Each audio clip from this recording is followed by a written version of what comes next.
Hello and welcome. If you're part of a community organization, you know just how precious your time and resources are.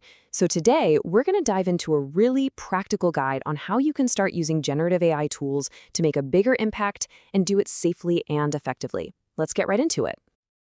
Now, just so you know, the framework we're walking through today comes directly from Chapter 2 of the Generative AI for Community Organizations Guide, which is from Virtualization Options LLC.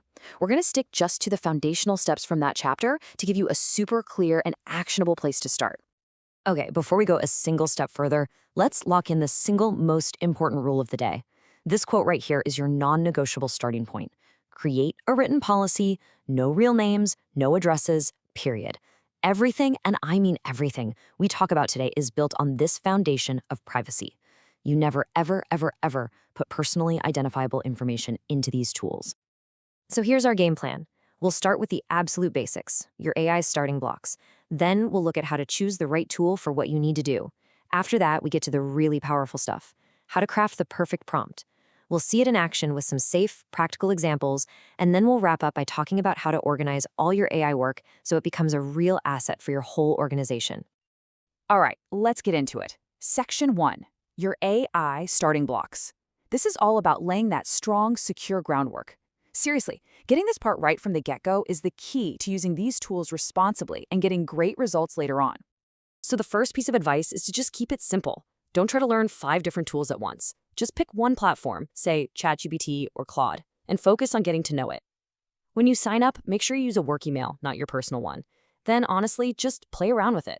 Get a feel for the interface, see how you start new chats and save them. And most importantly, before you tackle any real work, just practice with some fun, low-stakes stuff. It's the best way to build your confidence without any risk.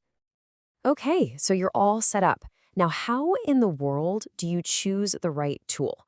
The best way to think about it is like hiring the perfect assistant for your team's specific needs. You don't need to be an expert on every single tool out there. You just need to find the one that fits right into your workflow.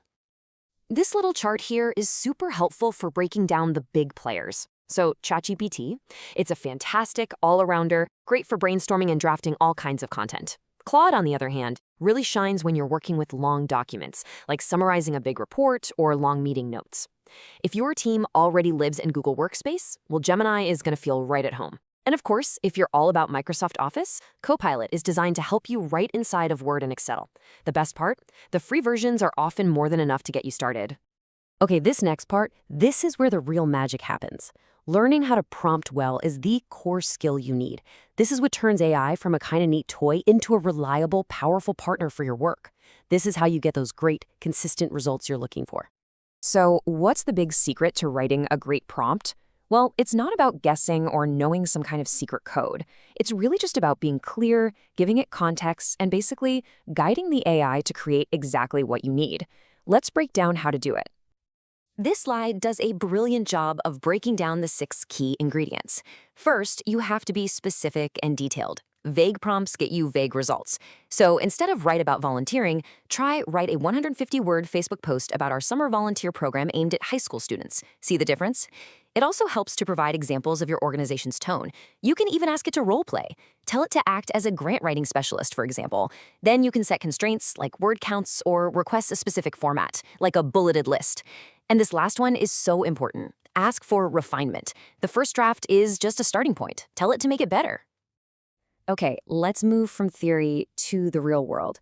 We're going to look at 3 solid examples of safe, effective prompts that any community organizer could use, like right now, without worrying about sharing any sensitive information. Check out this first one, creating a meeting agenda. The prompt is super specific. It gives the meeting length, 90 minutes, and lays out the exact topics to cover. By asking for time estimates for each item, it guides the AI to create a really useful, structured document. And you see that phrase there, 0 PII involved? That stands for personally identifiable information. This prompt is perfectly safe because there are no names, no addresses, no secret project details. Here's another fantastic example, this time for social media. The prompt is direct and clear. Generate 5 inspirational Facebook post ideas for a community literacy program, each with a call to action. It tells the AI the mission and exactly what to deliver. This is how you get actual, concrete ideas that you can adapt and use right away to support your goals. And for our last example, take a look at this prompt for a volunteer training outline. It clearly states the length, 30 minutes, and the 3 key topics that need to be in there: the welcome, privacy policies, and emergency procedures. A simple prompt like this gives you a solid framework to start building from, and it can save you hours of planning time. All right, on to our final section. Look, using AI for a few one-off tasks is definitely helpful, but the real power comes when you build a sustainable system. This is all about turning your experiments and successful prompts into valuable long-term assets that your whole organization can use. And that brings us to maybe the most powerful idea in the whole guide: creating a shared prompt library. Just imagine a simple document where your team saves its best, most effective prompts, maybe organized by task, like fundraising or volunteer outreach. So when one person figures out the absolute perfect prompt for drafting thank you notes, now the entire team can benefit. This one simple step can totally multiply the value of your AI work. And to pull it all together, here are a few simple habits to get into. First, give your AI chats descriptive names. Not New Chat 47, but something like Drafts for Spring Fundraiser. Makes sense, right? Second, make sure you export your important work out of the AI tool and into your own systems. Don't think of the AI as a permanent storage locker. And finally, share what works. When you find a great prompt, tell your team. These little steps will keep your AI efforts organized, secure, and collaborative. So, we'll end with this question. You now have a clear, safe, and effective way to get started with AI. Just take a second to think about all the administrative tasks that eat up your time right now. What could you and your team achieve for your community with all those hours back in your day? Thanks so much for joining me.